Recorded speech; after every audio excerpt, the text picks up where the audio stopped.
the fact that you have a reserve, X set aside, cash at home in case the power goes out because of the ice storm and they can't use the credit card machine at the gas station. You can still buy a tank of propane or a few gallons of gas if they have power enough to run the pumps, or if you have a way to manually extract the gas. I imagine most gas stations will still work with you. The country gas stations like we have, they will.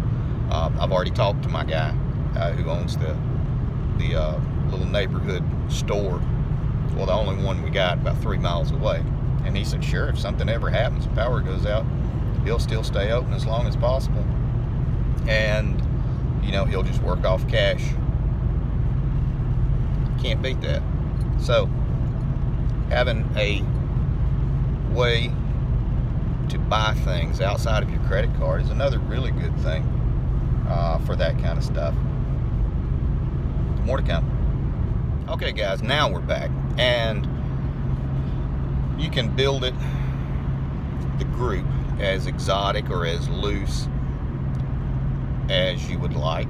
You can detail it towards certain things. There's one way you can do it is to go by like archetypes. You want to have a leader, you want to have a soldier, you want to have a medic, you want to have a farmer, you want to have someone who can repair, a handyman, something like that. And then you need to have people to help with a regular labor. And you can just do it all kinds of different ways. There's so many books, so much crap you can buy to learn how to do it.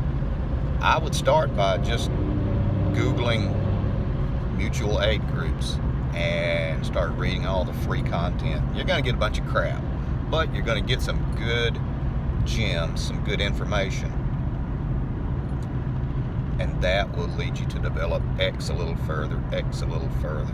One of the things, if you're looking in your local church or community organizations, or you have a community center, ask, do they have any classes on canning or preserving, or a gardening group? That will go a long way, because everybody that's in that group, they might not be preppers, but they know how to can, or they want to know how to can, and they want to know how to set aside food for later, which is what we're all about. If there's not a group and you know how to do preservation, food preservation, ask if you could start one. It wouldn't cost you anything other than maybe some flyers up on a pegboard, but you can set up how you want to do it and just do the basics and the introductions to it. Take your canner, and you might be surprised. You might find a couple of good people in there who are of the same mindset as you. More to come. Okay guys, now we're back. One thing you want to also be aware of in the back of your mind, if you're going out and talking to these groups that are already established about you possibly joining their group, one, you need to be sure that you have something that you can bring to the table. That's what they're going to want. And subgroups charge monthly dues, and everything's put in a collective pot, and then stuff is set aside to be purchased, like feed, bulk food that everybody divvies up, equipment like a tractor or something like that. Some groups do that. Some groups are geared more towards playing army. Of course, there's nothing wrong with that. So they might be pooling their resources and buying night vision equipment, or pooling their resources and buying land set aside somewhere. You got to be kind of careful with that. That goes into, you're talking about buying real property at that point. And if I invest in anything like that, I'm going to have a way to take out my share. That's kind of further out and further along, but you want to be aware of security. So if one of these groups approaches you, the first thing I would do is I would type it in Google, hit the button, and start reading, because nothing is private anymore. You can find out all kinds of stuff about all these different groups. You can find out more than you want to know. Okay, for example, Google Murray Mayhem. That's a name. That's actually one of my names, one of my channels. So, and it will tell you all about Darren Murray Mayhem, blah blah blah, and this and that and everything. And it's really interesting because most everything is dead correct, and it will even spit out a phone number and an address on some people that you research on occasion. It's kind of creepy, but it's always a good thing to do if you're going to go meet people and do, and sit down, go to a restaurant, sit down, have a good lunch or a good dinner. Worst comes to worst, if it doesn't work out, at least you had a good lunch. But be careful with these groups. And like I said, if there's not a group in your area, by God, make one.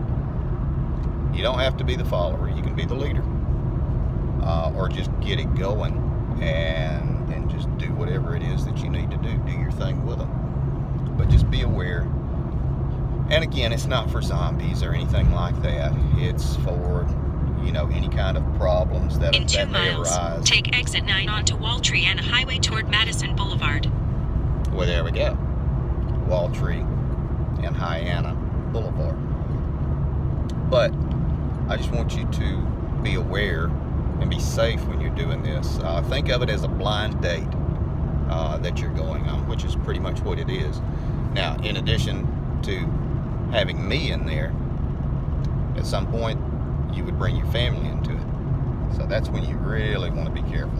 And do they want to take you and your wife and your 2 kids and Meemaw and Meemaw's niece Cheyenne that lives with her? I don't know, I'm just making this stuff up at this point. You got to know, because some people won't. They'll tell you no. Or if some people have health problems, they'll say, not going to take you. So be aware of that. I would prefer to have a loose confederation of neighbors and friends that come together before I do all this tight stuff and we go out and do maneuvers and everything. I'd much rather know somebody knows how to plant a garden. Use the right lane to take exit 9 onto Waltree and a highway toward Madison Boulevard. Well, there you go again. More to come.